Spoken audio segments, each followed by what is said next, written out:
If you're a nuclear family, believe me, dads need to step up and step in from day one. If you're unable to have family members or friends who are able to help you out, that doesn't mean that's the end of the world. Where I see a lot of parents go wrong is that they do plan budgets and start saving money when they're planning to have a kid. But what they are usually planning for is stuff. But what they don't plan budget for is support. And that is the problem that parents run into when they actually have the kid. They're like, okay, I've got all these things, but I have nobody to actually physically help me out.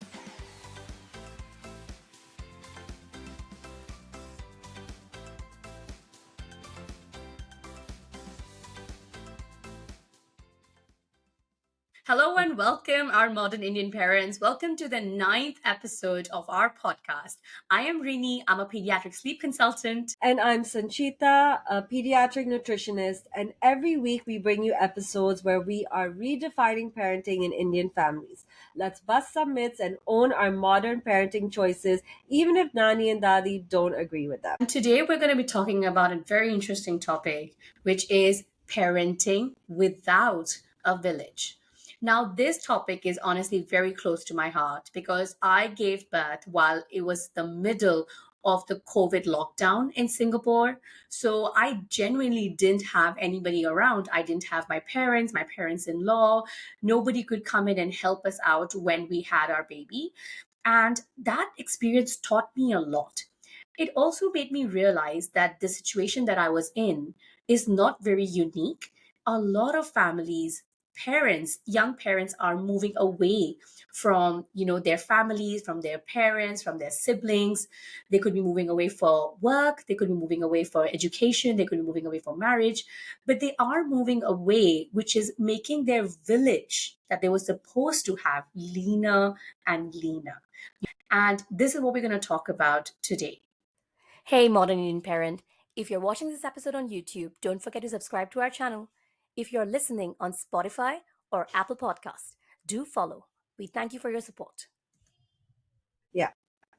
So, everyone needs a village. I think there is this stigma where, of course, mom guilt comes in, where we feel like we need to do everything.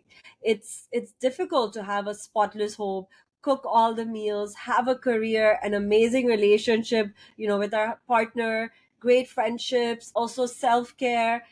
You can't. And we all know kids are so demanding, especially in the first few years. We are now, as parents, which I love, we are accepting that it's okay to delegate. It's okay to take that step back. Of course, that mom guilt keeps coming in, which we're going to talk more about today, but it's nice to have a village that all have the same purpose, which is to help raise our kids. Sanjita, the thing that you're telling me, it sounds so amazing. Like, I wish I had that. I wish I had the people around me who I could very confidently delegate to and have that same peace of mind that they're going to take care of my children or my child the same way as I would. But sadly, the society that a lot of us are living in, the nuclear families that we are in, the expats life that we are living, we don't necessarily have that support.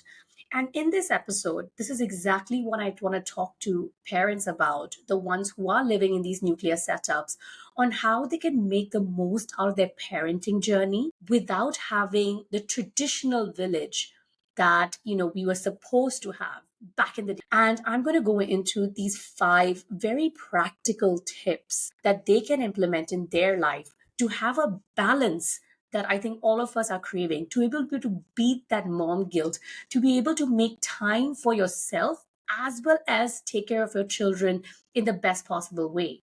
So these are the things that we're going to dive right into today. So let's get right into it. The first tip that I want to give parents who are, parenting without a village is you need to get your partners involved. And I think this is specifically for moms who are listening. I want to let you know that the village starts with your partner, and they are going to be the primary member of it. And in many of the traditional families where parents are staying and a lot of member of the family are helping out, you can see that dads may not be actively helping out as much. But if you're a nuclear family, believe me, dads need to step up and step in from day one. I'm talking making babies sleeping, cooking, bathing, going out, diapering, every single thing in the early months. And even in the later years, when your focus is on their development, their education, their engagement, dads need to be extremely hands on. Because I'll tell you something, when you are parenting villageless, it is very normal to kind of slip into these, what people call them, the biological roles, right? Where the mom is the nurturer and the dad is a protector. But in more modern terms, it looks like that the mom becomes the default parent and the dad becomes the helper. So I see so many moms in my work that I do as a sleep consultant, where the moms are praising their fathers. They're like, "My husband helps out a lot." I'm like, "That's great. I'm so glad that your husband is involved." But at the end of the day, the ideal setup for a family that doesn't have a lot of support is the parents need to be partners. Can't have one parent who is just the default for everything and one parent who's just helping out wherever they deem fit or wherever they find space to help out. How do you feel about this? I love it because you are also talking about, you see it with the people you work with. And actually, I was just telling someone that day that I would say about 50% of my consults, the dads come on the call. And every time I tell someone that, they are very fascinated. And I think times are changing now, and the husbands are realizing that they need to play an equal part. And everyone's like, why are they bothered with the meal plans? And I said, they want to be involved. They want to be there at meal times. They want to eat with their kids. They want to be involved in the meal prep. So every time they come on, I'm so like proud of them. I'm like, thank you for being on this call. And I think people are realizing that important. It's so great. And for me, my experience, my husband keeps joking.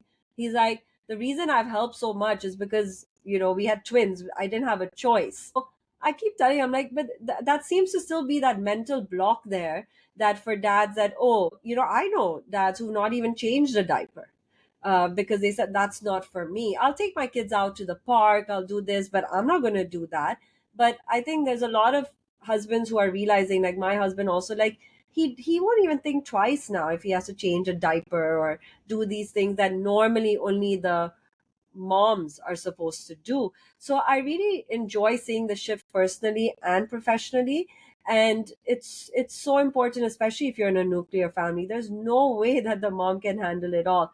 So it's quite a beautiful thing to see that these times are changing now. Most definitely. I think times are changing, but even in the most, I would say, progressive, educated families, you mentioned that mental block, right? No matter how involved the dads are, there is still that whole understanding of like, "Oh, you decide where you need my help, and I'm Mm, happy to help you, but you need to be the one delegating it to me." And that's exactly mm, where the invisible mental true. load of the mom starts to grow, and it actually starts to make the whole parenting so much harder for moms who don't have a lot of support. So I'll tell you a very simple system that my husband and I started using when our baby was very young, because I realized this very early on that because of the whole maternity leave concept, and also, just the way things were with the feeding and everything, we were Yeah. slipping into that role of me being the default and my husband helping out. So we really sat down one day, and this is something that I encourage parents to do, is sit down, mark time for yourself where you list down everything that needs to be done around the house, whether it's the cleaning, the cooking, the baby care, every single element of it. And I'm talking about down to restocking diapers, because all of these small menial tasks, they add up. Now, from there, what you could do, a very simple exercise of, is have a piece of paper, have three columns in it. And I'm talking about families who, let's say, don't have a nanny or something. Let's say if it's just mom and dad, Yeah. then, have those three columns where you have a task list for mom and the departments that she's in charge of. You've got a task list for dads, the department that he's in charge of. And then you've got both, where it's possible that you could be taking turns to do this, just to kind of have that equal distribution of tasks. So, and let me tell you something. I don't mean to do this. I don't want to do this exercise for you to get into a competition with each other. Because the thing is, we don't want to get a 50-50 out of it. It's not a you go, I go, situation. It's more like you have to look at everything that needs to be done inside the house and outside the house, and finding an equitable balance. So it's possible if my husband's work commitments were a lot higher than mine, there were longer hours, more meetings, longer travel. His plate was fuller on the work front, so his home tasks were lesser. But it's not that they were absent. It's not that he was only helping out when he had the chance to, or when he felt like. There were some things that were very much his responsibility, and if he needs my help, he will let me know, but they are not my default tasks. And when I unburdened those default tasks from my head, it made the world of a difference on how stressed I was feeling and how the whole parenting journey kind of panned out for us. I really love how you said to write it down, because for moms, I think, and I was talking to you about this earlier, right, that we have this mental load. Even if our husbands have taken the kids out for the day, we are always, our minds are racing. Did they eat a snack? Did we pack a jacket? What are they going to come home and do? What time are they going to sleep? So we are constantly working, even if we're not physically with our child, that mental load is there. So for me, what always helps me release that is when I actually write it and I see everything in front of me. Then also I realize it's not as intense once it's in front of you. So like even deciding which school for our kid to go to, or like sometimes on the weekend, if like my kids have two birthday parties and then they have to go there, I just tell my husband, I'm like, look, I just need you to sit with me and I want to just discuss it. I know I can handle it, but I just want to bounce it off of you on how are we going to go through our day. Just having that support around is so good. And I love that idea of just writing it down and discussing it, because it makes us feel lighter. Most definitely. I think that shedding that mental responsibility is something that, like, even if physically, you don't have to, let's say I've got a dog and physically I'm not the one giving my dog food. But then if I am the one constantly keeping a track of, like, okay, it's 8 a.m., we need to give her food. If it's 10 p.m., I have to give her food. It's like if my husband is doing that, I know that there's one lesser thing for me to think about. And that actually helps a lot with this. So this was my first big tip on how to Okay. manage if you have not much of a family support. Let me bring you to the second very big tip that I have. I value this the most out of all the things that I'm going to share with you, is if you can't have a traditional village, hire one. And hear me out on this. What is a village at the end of the day? A village is basically a group of people who have the same goal of taking care of your child. And if you're unable to have family members or friends who are able to help you out with that, that doesn't mean that's the end of the world. There are village members who you can hire, and it could look as simple as having a weekly cleaning service, and that just kind of reduces one task off your plate. It could be a nanny or a babysitter who comes in a few times a week. It could be a full time live in nanny, which is the case for a lot of the countries such as India, Singapore, Hong Kong, UAE, but not so much in other countries. Or it could be an external childcare center. No matter what level of support you choose, it is important to have a hired form of village to ease your load of parenting. Otherwise, it's going to become too much for you. I think now parents are accepting that they need help. How would we go about even like starting? Like, how do you even, like, where would you find a nanny, or how do you know where to look, or how would you go about it? So, Sanjita, the first thing we did was we started off by planning a budget for it, because every single kind of support that I just discussed, whether it's the meal service or the cleaning service or the nanny or the childcare center, they all come with a very different price tag. And especially as you move out of India, these costs can add up quite quickly. So this is what we did, is that even when we were pregnant, we did do a budget of things, and how we're going to do this thing. Are we going to have a part-time helper? Are we going to have a full-time helper? Are we going to go send our child to childcare? And the system that we ended up at, which was perfect for our budget and perfect for our needs was that we're going to have a live-in helper with us. And the privilege of living in Singapore is that live-in helpers are easily available. And I know for you as well, you live in Hong Kong, and that Yeah. is the same situation for you. But let's say if I work with families in Australia and UK, US, for them, finding a live-in helper is not the most financially viable option. Yeah. So for them, they probably need to start looking at babysitters who are coming in part time or childcare centers near them. But the first step would be to plan a budget and to start saving for it. And this is where I see a lot of parents go wrong, is that they do plan budgets and start saving money when they're planning to have a kid. But what they are usually planning for is stuff. So they're planning budgets for, okay, this is my nursery renovation budget, this is my crib budget, this is my budget for the car seat, this is for the stroller, this is for feeding supplies. They're planning budgets for things which are important, no doubt. You need a lot of things when you have babies, but what they don't plan budget for is support. And that is the problem that parents run into when they actually have the kid. They're like, okay, I've got all these things, but I have nobody to actually physically help me out. I need that extra set of hands. And, I didn't Yeah. plan for that. So this is why I would tell, like, parents, if you know you're going to be in this situation where you don't have a lot of help around you, plan that expense during your pregnancy or even earlier, depending on how high these costs are in the country that you're living in. Yeah, I remember for me also, like, we knew, okay, I'm pregnant, we're gonna have twins, so we already knew, like, okay, we need a nanny. So we had planned for that, and we even had her come in, a month or two before, so she could get used to the whole house and the way we ran, and like just get comfortable with everything. Another important thing is how do you choose the right nanny? Because it's so interesting, because I've had experiences where, the first nanny I had, she was great with the kids, but I felt a lot of I was a little bit anxious around her. Sometimes you just get that vibe, because I always felt my kids liked her more than me. And it was just that vibration I was getting from her. And I remember talking to a cousin, and I told her, I said, you know what, I'm not feeling good about it. And she's like, look, either you accept that you have help and embrace it and know that they will of course have a bond with her because she's spending so much time, or you do it all by yourself.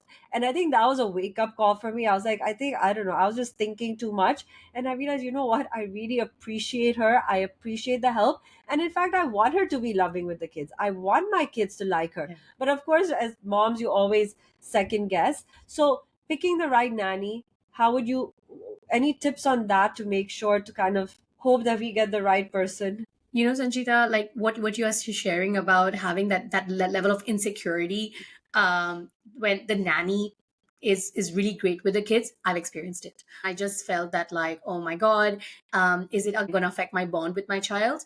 But that's the thing, right? It doesn't hurt to have multiple attachment figures in the house, and it's just good for our children.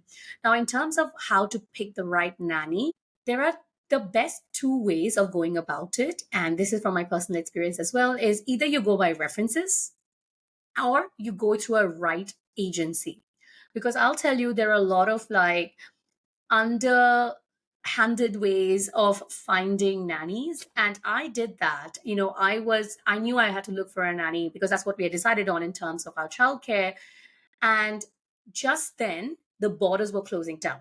In Singapore, they were kind of blocking flights from every possible destination, especially India, because COVID cases were rampant across India. And I was in such a rush of doing things that I actually found someone through Facebook. There was a Facebook group for hiring helpers, and I found her through that. She messaged me. We did like one or two video calls. I tried to do a reference check, but it was kind of like half baked. But because I was in such a rush and I didn't do my due diligence, I ended up flying her down. And I'll tell you this. And Sanjita, the funny thing is that one of the reasons I trusted her was because she was a twin mother herself. And I was like, oh my gosh, she would be a pro at this. If she has handled twins, then a Yeah. single baby would be like no issues, right? And that's what made me trust her. But when she actually came down, I realized that her experience and her methodologies and the way she handled my baby was so different from what I wanted and what I was comfortable with. And that actually made the first few months that I had of my baby actually very much less than desirable. They were actually very difficult. And that's where I learned my lesson that going through a reliable agency, even if you have to pay more money up front, because agencies will charge you that money, but they will do that Yeah. background check for you, they will do that referral Right. check for you, and they make sure that the person who's entering your house has got the right qualifications to be there. So this is something that I would advise parents to do, that even if it costs you a little bit extra, believe me, it really matters who you're welcoming into your house. And I think another very important step of that is having thorough interviews. So having a list of questions that is laid out in terms of, what are the things that you're looking out for? How will they handle such a situations? What is the vibe that you're getting from them? I think all of these things really matter in picking out the right nanny. You have had two nannies, like you mentioned so far, right? How did you go Yeah. about selecting them for your babies? Yeah, so the same process where we have agencies in Hong Kong, and my mother-in-law is actually very good. Like, I'm not very good at questioning or assessing personalities, but she was good at it. So she was the one who spoke to them on the phone. She asked the right questions, and also even when they came, she made it very clear that this is the way we work in the house, and she was very loving but also stern, which is something I'm still trying to learn. But we went through that, and we've been very lucky with the help we've gotten. They've really been great and loving and hardworking. So yeah, I think definitely go through a trusted source, and check with references as well.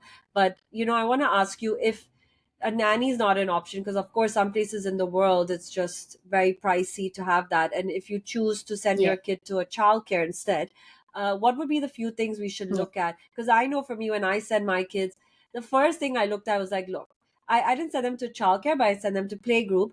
It was only like 2 3 hours a day, but for me the main thing was decent school where they spoke English and it was nearby, because I'm like, they're so small, I need them nearby in case something happens or if I'm going with them. So location for me was a big one. The budget was pretty much the same everywhere. Like the schools were all similar price, but location was the major yeah. one for me. That's great. I think with playgroup, if you've got kids going only for a couple of hours, there are definitely lesser metrics you need to look at, right? Because they're mainly going there to play. Hmm. As long as they've got good interactions, in English, especially if you're in a country where English is not the main language. If you've got those things going, that's Yeah. amazing. But if we look at, let's say, Hmm. a family who would be living abroad in other countries, even in Singapore, Yeah. it is very common to Yeah. send your child for a full day daycare, because maternity leave, Hmm. sadly, in Singapore, the government sanctioned maternity leave is only for 8 weeks. That's 2 months. Wow. And after that, if your company chooses to give you a longer maternity leave, amazing for you, but the government sanctioned maternity leave is only that short. So there are a lot of moms who are compelled to go back to work to be able to support their families, their careers. So in Singapore, we do have infant care facilities that start as early as 2 months old. And then they can go on all the way till 6. And then after that, your child is into full time school. Now, personally, for me, I chose to send my child at 18 months. But then things kind of didn't go as planned. So we tried again when she was 2.5 years old. And now she's in full day daycare. She goes at 9 in the morning and comes back at 4:30 in the afternoon. She does her meals, naps, everything over there. And this is what the childcare looks like for us currently. And the families that I worked with, a lot of them have very similar childcare arrangements where the child is going to a full day daycare 5 days a week, and they pick them up in the evening so that during the working hours, the parents are free to go to office or work from home, however they choose to. Now, the process of going about picking the right childcare center, the first initial filter you need to do is the two things that you just mentioned, the location and the budget. Location, it has to be something nearby, exactly as you mentioned. If something happens, you need to be easily be able to access your kids instead of like having to drive down an hour, take a train down for 30, 40 minutes. So that is a very important factor. The other thing is the budget, because maybe in Hong Kong, the playgroups are all priced similarly, but in Singapore, there's quite a range. You have daycare centers that can cost as little as $300 a month, all the way to two and a half thousand dollars a month. So you can imagine just that variability is so intense that you need to do your proper research. You need to figure out your household expenses and see how it fits into it. I know even the US as well, there's so many different kind of daycare centers, and the facilities they provide, the kind of care they provide can really differ. So of course you want to give the best to your child, but a $2,000 daycare may not be a feasible option for you. So limit the search to the daycares that you feel really fit into your budget, and then look at the further criteria. Okay. Now, the other criteria is then you can go on and look at is what is their pedagogy like, which is basically how are it that they're teaching your child? Are they following very play-based method? Are they following very academic methods? Which one suits your parenting style better? I would 100% look into the punishment policy for schools. I know in most schools it's not illegal to punish babies, but even like, are they doing things like timeouts? Are they giving, are there like naughty corners or things like that where, they sign the child for reflection? So I do want to know a little bit more about that. Having transparency with the school system, like, how well are you able to communicate? How many pictures, photos, like what are the things that you're able to get from the school in, the thing that your child is participating in? Because if you're sending a very young child in, they're not going to be able to share with you what they went through in the day. It probably won't even start happening until they're 4 years old. So you need to have a very good understanding with the school that what kind of transparency are you expecting from the school in terms of updates. Baby's Wow. diaper was Yeah. changed, but the main thing I'll tell you is when you're picking a childcare, right? One thing that you will definitely question yourself is it too early? Is it going to break the attachment that I have with my child?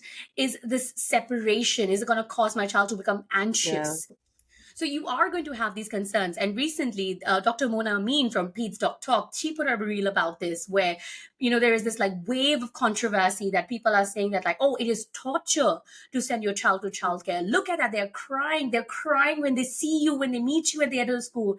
And what Dr. Mona Amin says is so accurate that, children, just because they're separated from you for whatever number of hours during the day doesn't mean that they're going to be tortured over there. There are so many schools that take wonderful care of your children. They become a secondary attachment figure in your child's life, nurturing the same connections, having the same kind of relationship that you would want to have with your child. And that's amazing. I think that's where one of the things that I would say look out for is also the teacher to student ratio in your child's school. So if you've got like 15 kids under one teacher, then, possibly the level of care that they would get might be lesser. Not bad, but just lesser. So do look at that. But at the end of the day, is it going to traumatize your child in any way? No. Because you are still that loving, caring figure in your child's life. Sanjita, tell me, like you started Yeah. sending your children to full day daycare at what point?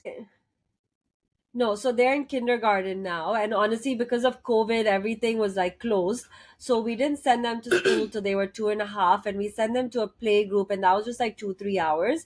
But what I liked about Hong Kong, and I'm sure a lot of places, is you can go see the schools, you can do a tour. And I think for us as parents, a lot of it is like listen to your gut and intuition. And even when I talk to my friends, like when you go to a school, you just know. You get that feeling. Like I went to one or two and I was like, no way, this is not my vibe. And when I went to other one, I'm like, oh wow, I like it. I like the teachers. So I think that's really important. And I want to talk to you. I want to shift gears a little bit now to talk about sleep training, and how that has helped you. Because I think also when you're in a nuclear family and you're living on your own, a lot of the responsibility is all on you. So how did sleep training help you to parent without a village? Just for Hmm. listeners who may not know what sleep training is just a process of helping your child how to learn to sleep on their own so they can sleep without rocking, nursing, bottle feeding, patting, and they're able to sleep independently in their crib. And because of that, they're actually able to sleep all night. And what that looks like for babies is that it could be that they go down to bed at like 7, 8 p.m. in the evening, and then they wake up straight away in the morning at 6, 7 a.m. And this is what I had once my daughter turned 6 months old. So until 6 months, we were just in the trenches of sleep deprivation. I was very much on the verge of PPD. I already had a lot of anxiety.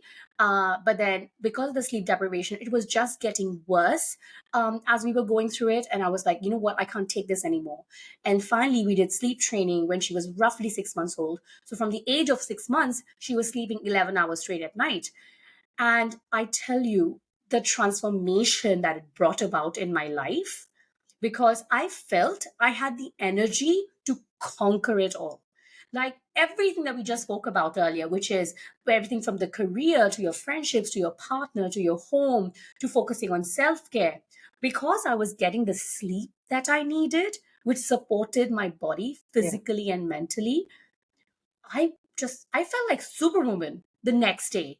Going from this sleep deprived mom bee who was just kind of like going through life in this Yeah. hazy manner where I didn't know what was going on. I was frustrated with everything. Going from Yeah. that to And this person who was just yeah, energized, ready to take on the day. That is what sleep training that's what did to I my life. that's what I always say. Like, I'm like, okay, at least if we can sleep in the night, then we can handle whatever happens in the day. But, we just need to get good rest and we can tackle it all because, we really can do a lot. And so, my experience with the night is something that my husband and I made very clear from the beginning that, we have a nanny, we have help, but we're going to make sure that they're there during the day. But I wanted to make sure that they would rest at night. So we always said that the two Mhm. of us would handle the night. And so, of course, for that, then we were exhausted when our kids were waking up at night and, of course, going through all their phases. But it was something that even though we had a village, we didn't have one at night. So, sleep training really helped us get that piece of sleep that we needed. So I want to say that sleep training really helped me a lot. In the beginning, I followed a book and, my kids were sleeping quite well. But especially later on when they're 1.5 and waking up every 2 hours, it was just too much. And that's where I was like, you know what? I need an expert. I need someone. It's okay to ask for help. It's okay to approach these different ways of parenting that our parents are not used to. And this is when I really felt like, wow, investing in courses, investing in coaches is so, so important. Yeah, and I think that brings me to my tip number four to all the parents who, one of the key things that we get from the village is advice. Your parents are there, or your uncles and aunties or your cousins are there who have had kids before. They're able to look at your situation and offer you some valuable advice. It may not always the best advice, but at least you have people offering you advice. But what do you do? Who do you turn to when you have questions about sleep, about nutrition, about potty training, lactation? There are so many things that you have to navigate as a parent. This is where I would say investing in the right coaches and courses is going to save your life. Because as we mentioned earlier, right, parents, they're budgeting and they're planning for the things they need to get, but they're not planning and investing in the right knowledge that they need to get. Because believe me, parenting is a learned skill. And where you choose to learn it from, that will actually make a very big impact on how it actually turns out for you. And it's a very stressful experience because when my child was just not sleeping at night, I was reading hundreds of blogs. I was up till late at night and I was wasting all that time and energy trying to figure it out by myself when and I didn't have anybody else to support me during that period. When if I had just, gone to the right coach right away, that could have made my journey so much easier with sleep. Sanjita, how about your journey when it comes to nutrition with your children? So even with them, I remember staying up to like 5 a.m. reading this book about how we should offer our kids liver and, egg. And my kids were vegetarian. And I remember stressing out. And I was like, I wish there was someone who would have just told me it's okay. And this is what you follow that works for your family, that works for you. And that's why, I said, I need to do something about this. And even for the sleep consultant, I was like, I need someone to tell me what works for my child. And that's why these courses and coaches are so, so helpful. And that's what even now I just tell people, I'm like, you're struggling with your child's sleep, ask for help. And we're so lucky that there's so many experts and coaches out there. Or I did a course called Big Little Feelings when my kids were 1.5 and they were screaming the house down. I was like, I have no idea how to talk to them or navigate it. And that it was life changing. So it's so nice to be able to have access to that today. Yeah, I think that's like one very, very important thing to invest into. And the fifth and the final tip that I have for parents who are navigating the parenting world without a village is to have a physical village of people, of like minded people, of people in the same life stage as you by joining parenting communities. There are so many mom groups out there that could be just about with people who are in the same situation as you. You know, there could be the groups that could be your ethnicity. So let's say if you're an Indian parent, I'm sure there are Indian mom groups in your local area. Or if, let's say if you're a twin parent, so there could be twin mom groups. They could be both online and offline. I would encourage you to join an online and offline group. With my daughter, none of my friends had kids when I had her. So when I was looking for support, or when I was looking for a community of mothers, I then turned to these kind of groups. And during the COVID times, of course, I couldn't go for offline activities. So it was a lot of online engagement that we did.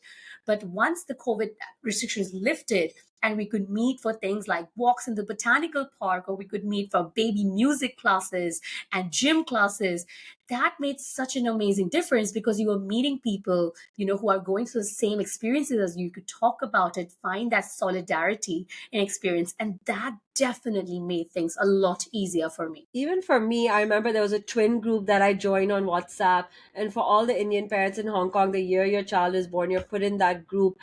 And I remember a lot of my close friends now are ones who I met through this, who I met at play dates, because you're going through the same stuff. So you can always kind of vent, they understand what you're going through. It's so important to have that. And sometimes, in the family, that like you have your little village that you set up at home as best as you can, but it's also nice to just talk to someone from the outside and just get a different perspective of what's going on. That's so important to do that as well. And I think that brings us to the end of this episode. And if I could to give you one last thing that I want to leave you off with, if you are parenting without a village, is you have to be kinder to yourself. You need to lower those expectations, because if you try to do it all, you will end up so stressed and so burnt out.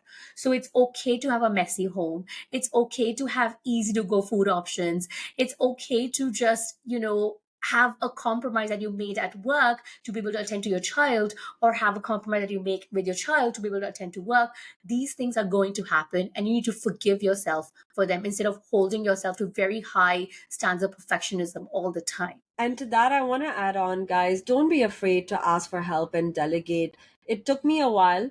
I was trying to do everything in the beginning. I've been able to be more present with my kids as well when I'm not thinking of 100 things, when I know some things have been delegated. So don't feel bad. We're all doing it. And I think it makes us stronger. It makes us happier as well as parents when we do let. That's amazing. Thank you for sharing that with us, Sanchita. And, just like that, we're at the end of our ninth episode. Sanchita, do you want to tell everybody about what's in store for the 10th episode? Yes, Rini has been like asking me all the time to talk more about this, which is basically how I've survived the first year with twins and my whole experience and journey with having two kids, from pregnancy to the delivery to raising them in the first year and navigating all of these things in parenthood times two. Oh my God, I'm so excited for this. So stay tuned and join us for our 10th episode on how Sanchita will coach you on how to survive the first year with twins. See you. Bye.